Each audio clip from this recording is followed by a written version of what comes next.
Assalamualaikum warahmatullahi wabarakatuh. Perkenalkan, saya Vanessa Arbi Aulia dengan NIM G0024044 dari kelompok B6. Jadi video ini sebagai laporan praktikum anatomi blok 2.1, yaitu membahas mengenai organ genitalia pada pria, wanita, dan juga sistem oropotika. Langsung saja kita mulai pada soal yang pertama.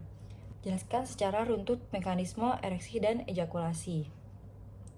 Jadi membahas mengenai ereksi dan ejakulasi itu tentunya kita perlu mengetahui inervasi pada organ genitalia pria.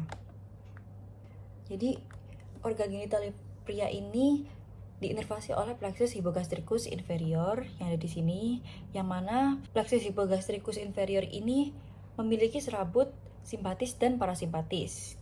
Pada gambar di sini untuk yang warna hijau ini yang serabut simpatis dan yang ungu adalah serabut parasimpatis. Jadi keduanya merupakan plexus hypogastricus inferior. Kemudian untuk yang serabut parasimpatisnya preganglionik itu melalui sakrum atau S2 sampai S4 lewat nervi splanchnici pelvici. Jadi tadi yang ungu ini akan berada di sekitar S2 sampai S4.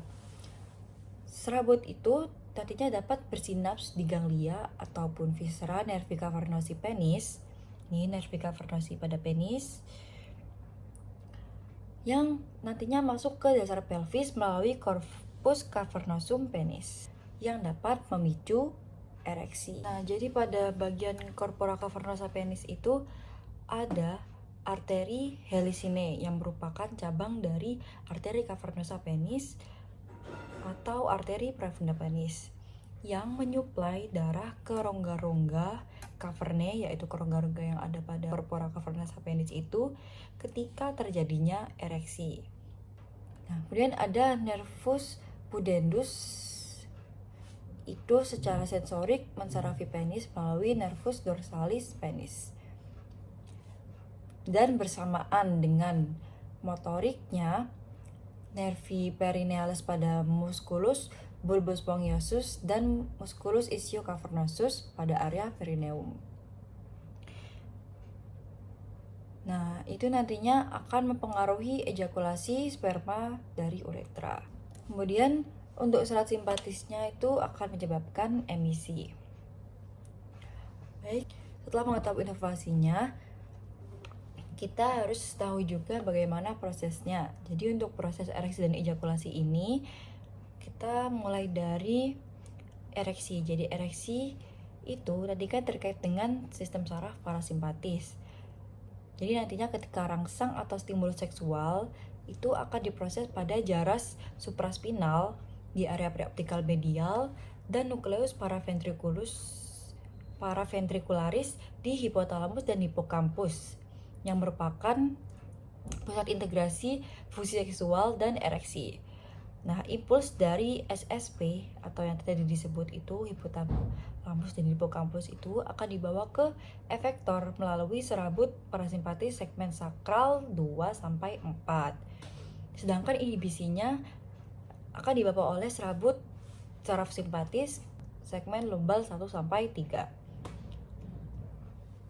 Jadi diingat lagi bahwa ereksi itu diatur oleh serabut parasimpatis. Lanjut adalah mekanisme ejakulasi. Nah, pada mekanisme ejakulasi ini itu dibagi menjadi dua proses, yaitu emisi dan ejakulasi.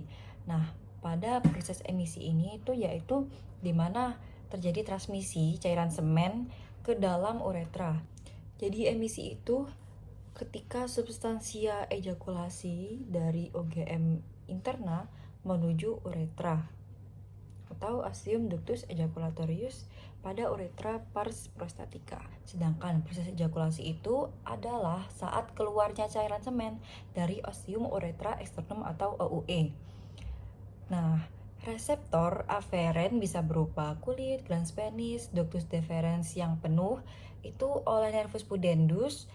Sentrum akan membawa rangsangan menuju segmen lumbalis 1 sampai 3 efektor. Untuk yang mekanisme ejakulasi itu oleh saraf simpatis. Baik, lanjut ke soal yang kedua. Jelaskan secara runtut anatomi dari organa genitalia feminima externa.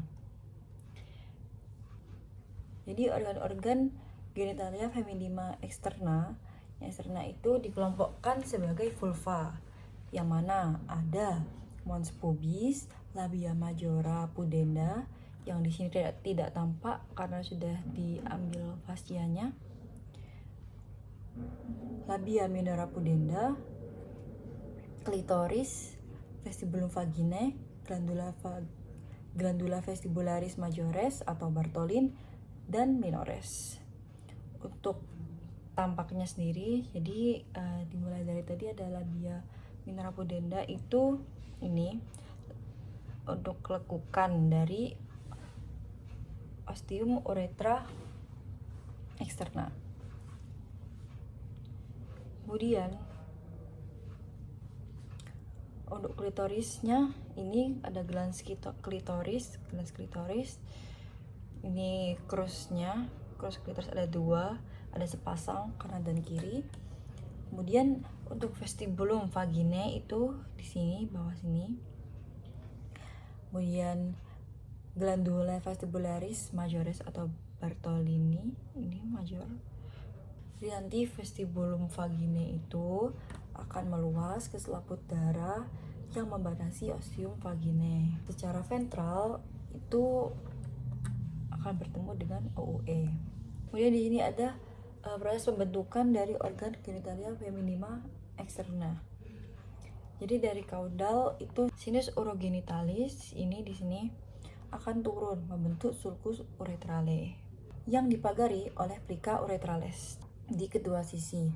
Nah, sisinya ada tuberculum labioscrotale. Kemudian di ujung depan pari itu ada tuberculum genitale ini, yang nantinya akan menjadi klitoris. Nih. Dimana perubahan itu dipengaruhi oleh estrogen dari ovarium. Nah, lakukan uretra itu nanti akan jadi labia minora, dan lakukan labioscrotum akan menjadi labia majora. Kemudian uretra pendek dan glandula Bartholin itu dari sinus urogenitalis. Nah, kemudian menjelaskan tentang klitoris. Jadi klitoris itu adalah organ sensorik yang memicu rangsangan seksual. Corpora cavernosa clitoridis itu akan membentuk badan pendek corpora cavernosa clitoridis yang pada kaudanya itu berakhir dengan kelenjar sebelum terpisah ke crura clitoridis yang berlabuh pada tulang pubis bagian bawah. Crura itu diliputi oleh musculi ischial cavernosi, musculus bulbus spongiosus yang menstabilkan badan vestibulum cavernosum atau bulbus vestibuli. Untuk vaskularisasi dan inervasi organ genitalia feminima externa itu mulai dari arteri pudenda interna yang akan menuju arteri perinealis, bulbo vestibuli, dorsalis clitoridis, dan femoralis profunda. Untuk venanya ada vena pudenda externa yang akan ke vena sapena magna, kemudian ada vena dorsalis clitoridis profunda yang akan ke vena pudenda interna, dan ada vena dorsalis clitoridis superficialis yang akan ke vena sapena magna juga. Untuk inervasinya ada nervus cavernosi clitoridis atau splanchnici pelvici itu sebagai ereksi. Kemudian ada juga nervus pudendus sebagai somatosensori. Kemudian membahas mengenai himen. Jadi himen itu merupakan selaput mukosa yang kaya akan pembuluh darah. Nah, apabila himen telah ruptur, akan terlihat penonjolan kecil-kecil di pinggir vagina disebut caruncula hymenalis atau sisa-sisa himen yang sudah rusak akibat koitus. Kemudian ada juga suatu keadaan yang disebut himen imperforata, di mana himen tidak memiliki lubang sehingga darat menstruasi tidak bisa keluar. Nah, untuk bentuk-bentuk himen itu sendiri ada yang namanya anular, yang mana himennya memiliki satu lubang. Kemudian ada septate, yang mana memiliki septa, lubang itu memiliki septa.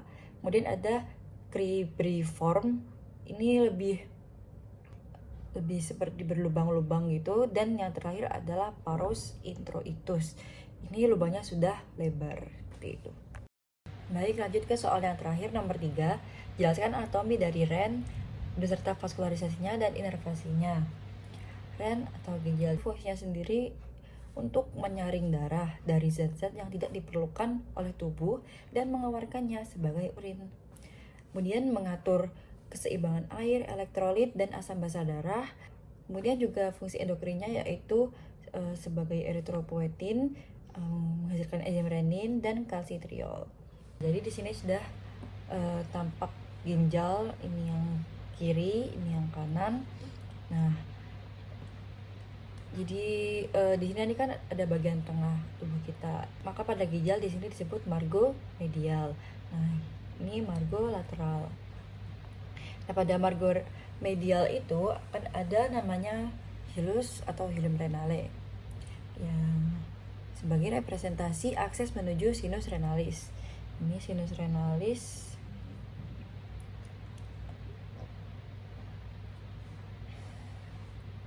Nah, nantinya akan dilintasi oleh lubang pembuluh darah dan juga ureter. Ini ada arteri renalis, vena renalis, dan ureter. Nah, kemudian ginjal ini akan terbagi menjadi dua bagian, yaitu korteks dan medula. Korteks yang agak luar dan medula yang lebih dalam. Nah, pada medula ini ada suatu struktur yang berbentuk seperti piramida, namanya adalah piramides renalis. Kemudian di antara piramides renalis itu ada bagian kortikal, yaitu columnae renalis. Nih. Nah, jika suatu piramid itu bersebelahan dengan kolom ginjal, itu akan dinamakan lobus renalis. Jadi ini bisa dilihat ada suatu piramides, samping-sampingnya ada kolumne. Kemudian puncak piramid atau papilla renalis ini ada terlihat puncaknya itu ya, akan membuka menjadi kalis ginjal atau calyx renalis majores et minores. Calyx ini ada calyx renalis major, calyx renalis major, dan calyx renalis minores untuk mengeluarkan urin. Kemudian bersama dengan jaringan adiposa dan pembuluh darah, pelvis ginjal berada di lingkungan atau sinus parenkim ginjal. Di pelvis ginjal berada di lekukan atau sinus parenkim ginjal. Oke, lanjut ke vaskularisasi dan inervasi. Ini ada tampak struktur nefron dan ductus collectivus. Pada corpusculum renalis itu yang mana tempat urin dihasilkan, tubulus proximalis mulai dengan bagian convoluta ini, kemudian bagian lurus atau pars recta nih. Kemudian diikuti tubulus intermediate atau ansa Henle yang memiliki bagian descendens dan ascendens, descendens turun, ascendens naik. Kemudian lanjut ke tubulus distal yang ada dua pars juga. Tubulus collectivus itu sebagai transisi menuju ductus collectivus. Ini ductus collectivus yang akan mengalirkan urin final ke pelvis ginjal. Kemudian di sini ada arteri, vena, dan persarafan. Jadi dari arteri corticalis radiata ini akan ada arteriol kecil menuju korpuskel ginjal atau vasa affarentia. Kemudian akan membentuk kapiler convoluta glomerulus. Di dalamnya urin primer itu akan dikeluarkan dan difiltrasi dari darah menuju sistem tubular nefron. Kemudian lekukan kapiler berlanjut melalui sistem arteriol yang kedua atau vasa efferentia untuk menjadi kapiler peritubular. Dan pada akhirnya pada medula ginjal terdapat vasa recta venosa yang memiliki bagian descendens dan ascendens. Pembuluh ini pada akhirnya tersambung dengan vena. Vasa recta yang diikuti oleh pembuluh arteri di medula. Nah, ini akan bermanfaat penting untuk absorpsi dan sekresi substansi di bagian tubular nefron ductus collectivus. Oke, selesai. Terima kasih.